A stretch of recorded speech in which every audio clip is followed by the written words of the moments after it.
Hey guys, welcome to Question and Answer right here on the Digital Outlook channel. Guys, I'm up here in Canada. I'm visiting some family and friends and whatnot. And I'll tell you what, having a great time, but it is a little bit colder than it is down there in Texas. That's why I got a sweater on. I'll tell you what, wow. Anyhow, guys, I've got some great questions that have come over the channel and stuff like that. And people are really trying to understand, how is this global economic system really, moving us into this space the way that it is, and what's the correlation between the loss of the dollar, as a reserve currency, and how it all plays out and stuff like that. And the thing is this, what a lot of Westerners don't really know, and I'm talking about, not just the United States, Canada, Great Britain, Australia, Commonwealth country, all of that Western world. The Western world has benefited greatly from the whole petrodollar deal.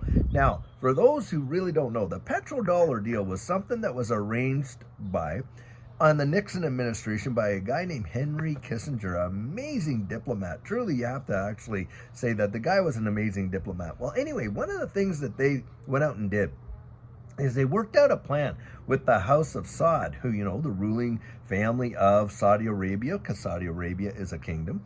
And, the deal was this: listen, we will back you, we'll protect you militarily, and along with some other things there, if you will agree to sell oil in US dollars right there. Now, why was this such a big deal? Well, because every country in the wide world industrially purchases and buys oil. And of course, the OPEC countries were out there and being the major producers of oil.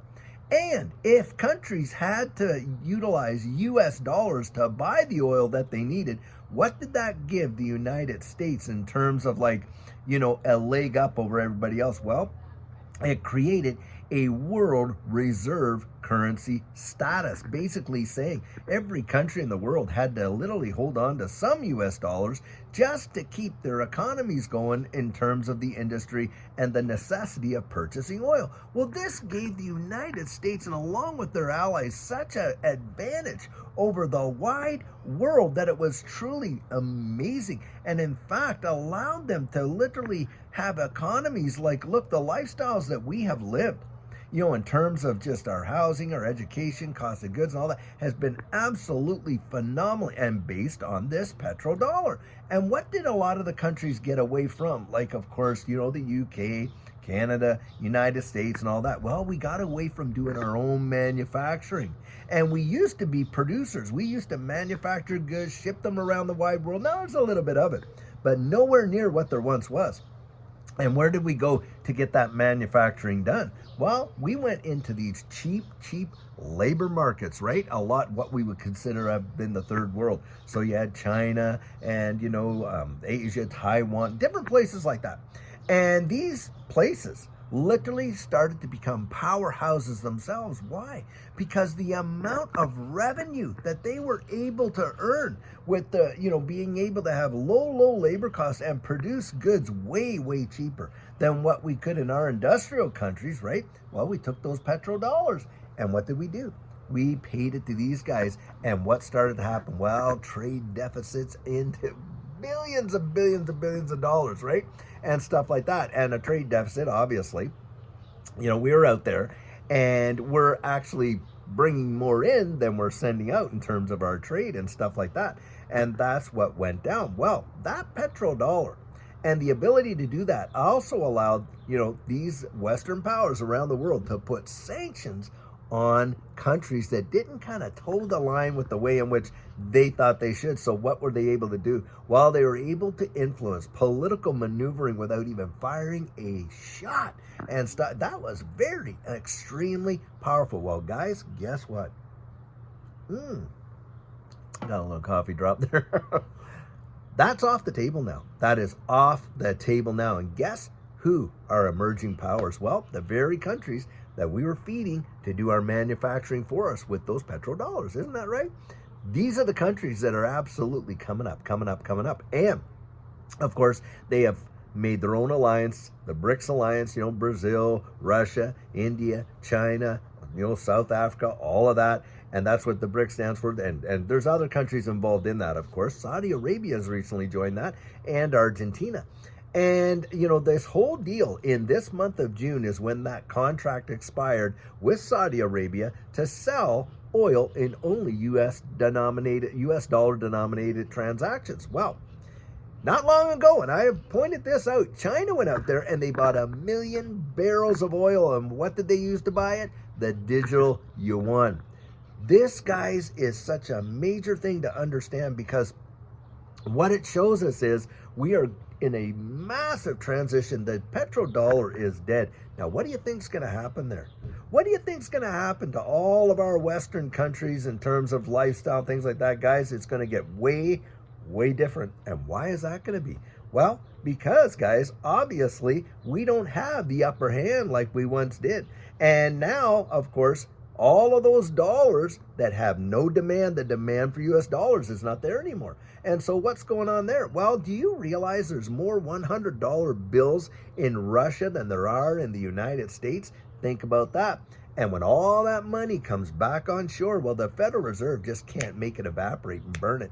What happens, guys? Inflation. And are we not there? And in fact, many people that really know what's going on, and forget about what they're telling you on the TV about, oh, well, we got inflation. It's baloney. They don't include food. They don't include power. They don't include a lot of things in that metric. And obviously, inflation is just going through the roof, and it's going to get worse, guys. In my estimation, it is going to get worse. It's going to get to the hyperinflation, which is exactly what these central banks want. Central banks, like the Federal Reserve, of course, and the Bank of England, Bank of Canada, all that, they only exist for one purpose. That is to inflate the currency. Every note that they issue is a liability instrument, like Augustine Carson says.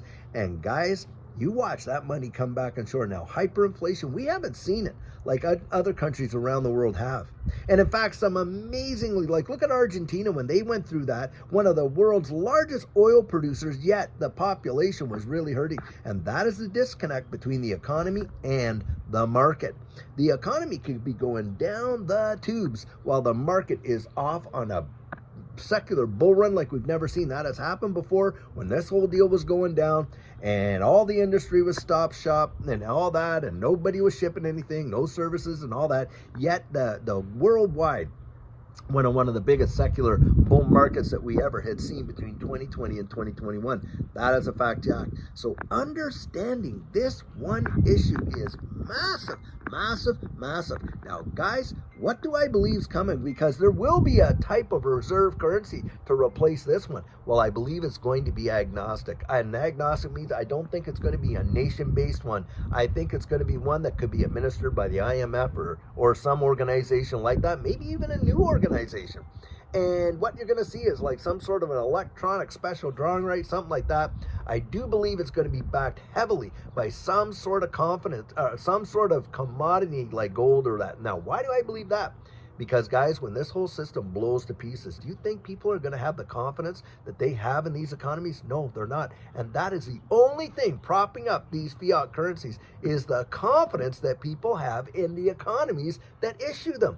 And when that's all blown apart, they're not going to have it. And so what's going to go down there? I think we're going to have a system where it is backed by something like gold, maybe a basket of commodities.